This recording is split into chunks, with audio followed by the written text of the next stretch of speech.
Oops. Hey everybody, welcome back. Today I am taking a look at Shizuka from Queen's Blade.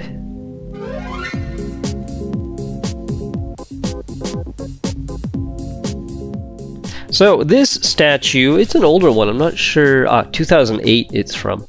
And this is part of the Excellent Model Core series. This is actually from the same series that this wristy came from, which I have reviewed before, and I will link right up there, and also I'll put in the description, so you can check that out if you're interested. So I think this will scale the same size and everything with that, but this is Shizuka from Queen's Blade. I'm not super familiar with this character yet. I haven't gotten too far into the series, but I do like Kunoichi female ninjas. They're pretty cool. So I decided to pick this one up when I found it for a reasonable price. So let's take a quick look at the box and then we'll open her up. So to start off, we just have a nice window showing off the character in there. It's a little glary because of all the layers of plastic, but she's in there. Then we got a picture of her from behind. Her name, Queen's Blade EX. And as I said, this is the Excellent Model Core series, I guess. And this is by hobbyjapan. On the side, we've got a little more info of her there. Maybe I can translate that for you. And then also just a nice busty picture of her. On the other side, basically the same stuff, just the name and another picture. On the back, you see a bigger shot of the character, looking pretty good. The name of the sculptor and everything like that, her information, and technical information. Bottom, nothing. Top, just a little window. I forget if this was actually a used one. It might be. Yeah, this has been opened before. So I don't remember. I bought this a while ago. I'm just getting around to filming it now. So I don't know if there's anything missing or not. I guess we're going to find out together.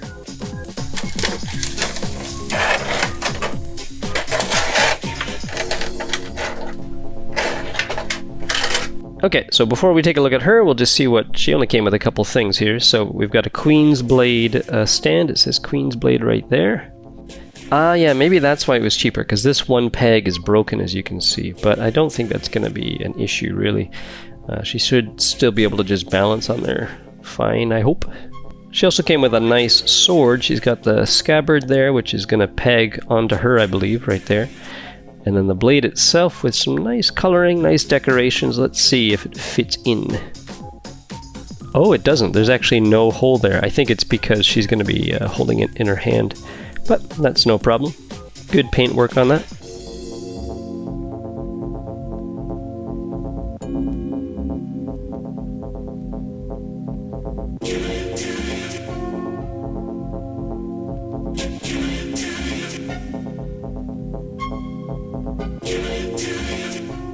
Okay, so she's a little hard to fit on camera. She's so big here, so we'll just start from the top and work our way down. So she's got some pretty simple hair, but there is some light airbrushing to give it a bit of depth and stuff like that. There is a bit of scuffing on here. Remember, this is a used one, so can't really be helped, I guess. But she's got her headband going through with some nice horns there, little oni horns.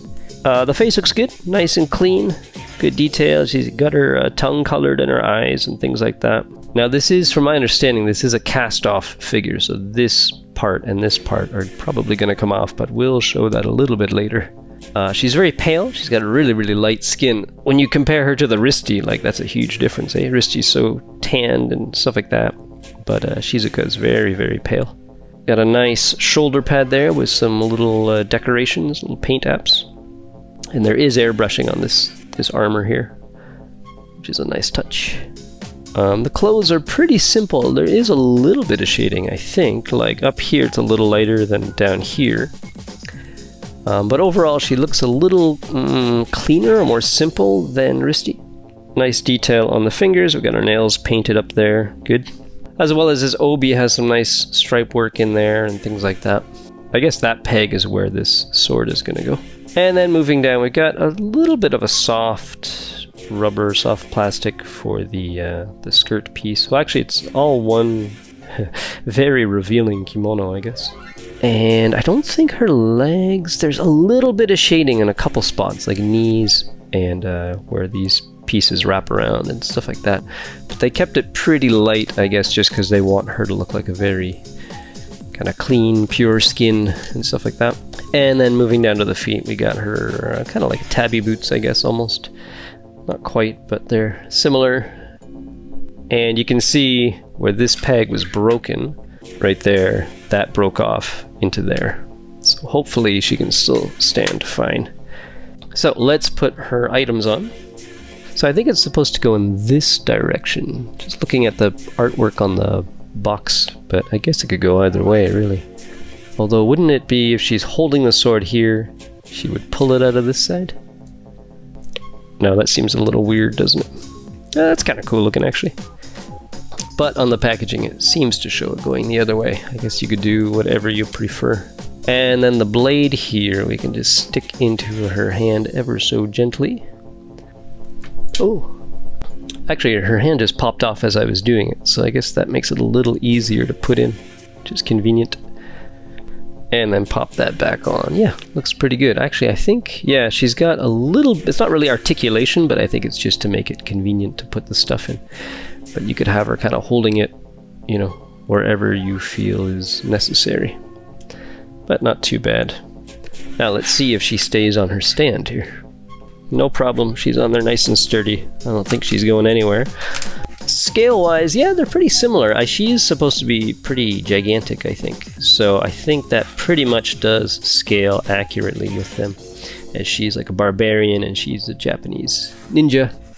So that seems about right, I would say. Okay, so there you go. That is Shizuka from Queen's Blade. So now what I'm going to do is I'm going to take off this cast-off thing, this top, and see what's going on underneath. So fair warning, if you're not wanting to see anything like that, please click away now. Okay, so let's see. To take this off, I imagine, does this arm... I want to get that out of the way. Her head, yeah, her head just pops off like that. Set that down, and then this piece should just come up and off, I think. Okay, I figured it out. So we had to take the sword off, and then this kind of unbuttons here from behind, and then we slip it over. Okay, good thing I didn't damage that when doing it, but we figured it out.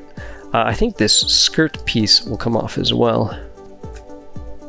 There you go. She's just in a little piece here. So let's put her head back on and her arms. Okay, and now for the big reveal, I suppose. There you go. Yeah, I mean, she looks good. She is fully detailed, as you can see. Nothing left to the imagination. She's got her little thong piece on there. You can see a bit more of the... she doesn't have too much going on back there. She's not like super muscular like Risty is.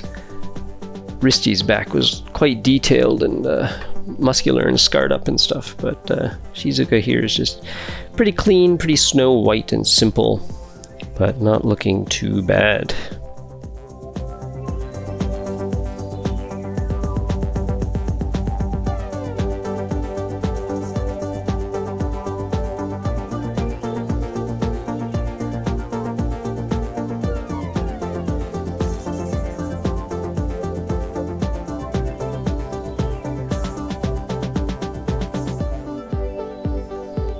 So, thanks for watching, and I'll see you next time. Bye-bye.